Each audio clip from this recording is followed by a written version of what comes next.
তো হাই ফ্ৰেণ্ডছ, প্ৰথমতে আজি মই সুধিব বিচাৰিছোঁ যে তোমালোকৰ যিসকলৰ SSC GDৰ বাবে ফিজিকেল আহি আছে আৰু যিসকলৰ আসাম পুলিচৰ বাবে ফিজিকেল ষ্টাৰ্ট হ'বলৈ গৈ আছে, সকলোৱে জানা যে 3 অক্টোবৰৰ পৰা হোৱাৰ কথা আছে আৰু লগতে আমাৰ SSC GDৰ ফিজিকেলটো ছেপ্টেম্বৰ মাহত হোৱাৰ চান্স খুব বেছি পৰিমাণে আছে।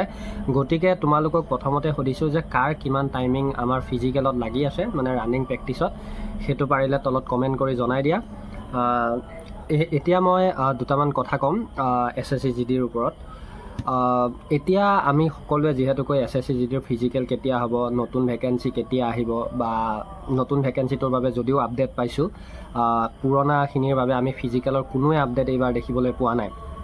তাৰ কাৰণবিলাক কি কি, বা আমাৰ কিমান পিছুৱাব পাৰে আৰু কিমান দেৰি হ'ব পাৰে, আৰু লগতে এইবাৰ এই দেৰি হোৱা বা কাট অফৰ ওপৰত কি প্ৰভাৱ পৰিব, আৰু যদি RFID ব্যৱহাৰ কৰা হয় তেতিয়াহ'লে গ্ৰাউণ্ডত হ'বনে ৰাস্তাত হ'ব, তেতিয়াহ'লে তাৰ ওপৰত মই গোটেইখিনি কথা আজি ডিছকাশ্যন কৰিম। কিমান দূৰ হোৱাৰ চান্স আছে, যিহেতুকৈ অফিচিয়েল আপডেটৰ ওপৰত আমি কোনেও ক'ব নোৱাৰোঁ, গতিকে তাৰ আধাৰত মই কথা ক'ম যে হোৱাৰ কিমান চান্স আছে, নোহোৱাৰ কিমান চান্স আছে। চ' তোমালোকক ভিডিঅ'টো শেষলৈকে চাবলৈ অনুৰোধ জনাইছোঁ।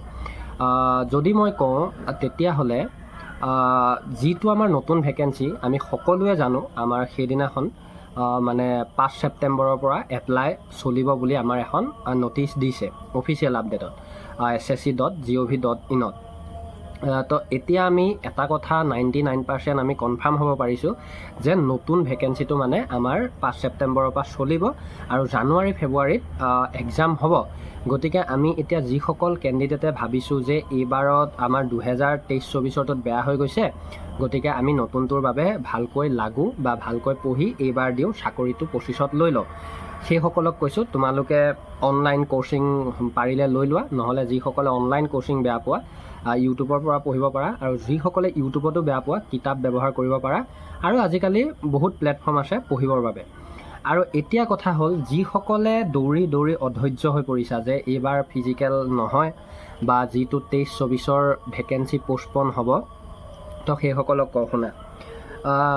এতিয়া বৰ্তমান অফিচিয়েল ছাইডত আমাৰ SSC GD যিটো 23-24ৰ ভেকেঞ্চি, মানে 24ৰ ভেকেঞ্চি যিটো ফিজিকেল বাকী, সেইটোৰ কোনো আপডেট নথকাৰ মূল কাৰণটো মই পৰহি দিনা গম পালোঁ।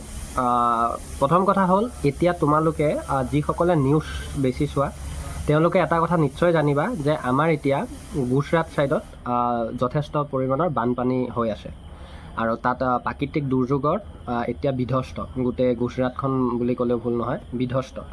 আৰু লগতে এতিয়া বহুত ঠাইতে বানপানীৰ পৰা আদি কৰি আৰু বহু ঠাইতে তোমাৰ কিছুমান সমস্যা চলি আছে, যিটোৰ বাবে আমাৰ ফিজিকেল কোনো আপডেট দেখিব পোৱা নাই। আমি অফিচিয়েল ছাইডত SSC GD যিটো অফিচিয়েল ছাইট, তাত আমি কোনো আপডেট দেখিব পোৱা নাই, আৰু সকলোৱে তাকে লৈ ভাবি আছে যে এইবাৰ এইটো ভেকেঞ্চি বহুত পিছুৱাই যাব। চোৱা, এতিয়া আৰু 20-25 দিনৰ পিছত বা প্ৰায় এমাহৰ পিছত আমাৰ প্ৰায় গৰম দিন গুচিয়ে যাব, মানে ঠাণ্ডা দিন আহিব, আৰু লাহে লাহে প্ৰাকৃতিক দুৰ্যোগবিলাকৰ দিনো কমি আহিব। গতিকে এতিয়া আমি যিমান দূৰ জানো, যদি 105টা চেণ্টাৰ আমাৰ ৰেডি হৈছে বুলি আমি ডাটাটো পাইছোঁ, তেতিয়াহ'লে আমাৰ অতি সোনকালে আমাৰ ছেপ্টেম্বৰৰ হয়তো লাষ্টলৈ মানে অক্টোবৰলৈকে হয়তো আমাৰ ফিজিকেল পাতিবলৈ নথয়। কাৰণ কিয়, এইটো ভেকেঞ্চি যথেষ্ট পৰিমাণৰ লেট হৈ গৈছে, আমি সকলোৱে জানো বহুত লেট হৈ গৈছে যোৱা বছৰলৈ চালে। গতিকে আৰু দেৰি নকৰিব চাগৈ। গতিকে আমাৰ ছেপ্টেম্বৰত যদি আমাৰ ফিজিকেলটো হৈ যায়, তেতিয়াহ'লে অক্টোবৰৰ লাষ্টলৈকে আমাৰ মেডিকেল হোৱাৰ সম্পূৰ্ণ চান্স আছে, আৰু আমাৰ নৱেম্বৰলৈ এপইণ্টমেণ্ট অহাৰ চান্স আছে। কিন্তু যদিহে এতিয়া বহুত ডাঙৰ ডাঙৰ চেনেলে এনেকৈও কিছুমান কথা উলিয়াই আছে যে এইবাৰ ফিজিকেল আৰু মেডিকেল একেলগে পাতিব। মই আগতো কৈছোঁ, যদি SSCয়ে কিবা কাৰণে নতুন ষ্টাইল বা নতুন কিবা এটা সৃষ্টি কৰি আপডেট কৰি ফিজিকেল আৰু মেডিকেল একেলগে পাতিব লগা হয়, তেতিয়াহ'লে এই ভেকেঞ্চিটো আৰু লেট হোৱা দেখা যাব। কাৰণ সেইখিনি বস্তু একেলগে ফিজিকেল মেডিকেল কৰাটো ইমান সহজ নহয়। গতিকে মই সেইটোৱে ক'ব বিচাৰিছোঁ, যদি তেনেকুৱা হয় তেতিয়াহ'লে আৰু অলপ পিছুৱাৰ চান্স থাকিব। গতিকে তোমালোকক এটাই কথা কৈছোঁ, আমি যিহেতুকে ৰানিং কৰিয়ে আছা বা কৰিব লাগিবই, তোমালোকেতো ৰৈ দিলে নহ'ব। আৰু যিসকলে অসম পুলিচৰ বাবে লাগি আছা তেওঁলোককতো মই কৈছোঁ, পাৰিলে এইকেইদিন ভালকৈ কষ্ট কৰা যদি এটা চাকৰি লাগে।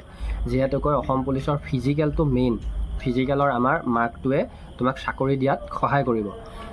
সেইকাৰণে মই এটাই ক'ব বিচাৰিছোঁ, যিসকলে অসম পুলিচৰ বাবেও লাগি আছা, SSC GDটো দিম বুলি ভাবিছা, ধুনীয়াকৈ ৰানিংটো কৰি থাকা, কাৰণ সময়ৰ কাম সময়ত হৈ যাব। কিন্তু সময়লৈ যদি ৰৈ ৰানিং আমি অফ কৰি দিওঁ তেতিয়াহ'লে কিন্তু লোকচান আমাৰ নিজৰ হ'ব। গতিকে মই সেইটোৱে ক'ব বিচাৰিছোঁ।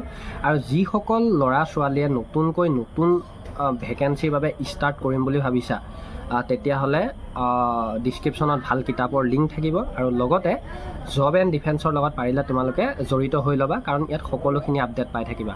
বাকী তোমালোকে আগৰ ভিডিঅ'বিলাক চালে কি কৈছোঁ কি নাই গোটেইখিনি গম পাবা। চ' মই এতিয়া এটাই ক'ব বিচাৰোঁ যে যি আপডেট আহে আমি দি থাকিম, আৰু লগতে অতি সোনকালে ফিজিকেল আহি আছে, তোমালোকে ধৈৰ্য ধৰা। আজি মই সৰু এইখিনি কথা তোমালোকৰ লগত শ্বেয়াৰ কৰিলোঁ। চ' আজিলৈ ইমানেই আছিলে। ধন্যবাদ। জয় আই অসম। আৰু লাষ্ট এটা কথা ক'ব বিচাৰোঁ, পাৰিলে তোমালোকে মোৰ যিটো ইনষ্টাগ্ৰাম ID আছে, নিউ ID, মই বেছি দিন হোৱা নাই খোলা, চ' সেইটো ID পাৰিলে ফ'ল' কৰি ল'বা। তাতে মই আৰু দুদিনমানৰ পিছত SSC GK কুৱেশ্যন দিম বা PDF দেখা যাব। চ' তেনেকুৱা কিছুমান মই বস্তু তাত আপলোড কৰিম। চ' জড়িত থাকিলে তোমালোকে পাই থাকিবা। চ' আজিলৈ ধন্যবাদ। জয় আই অসম।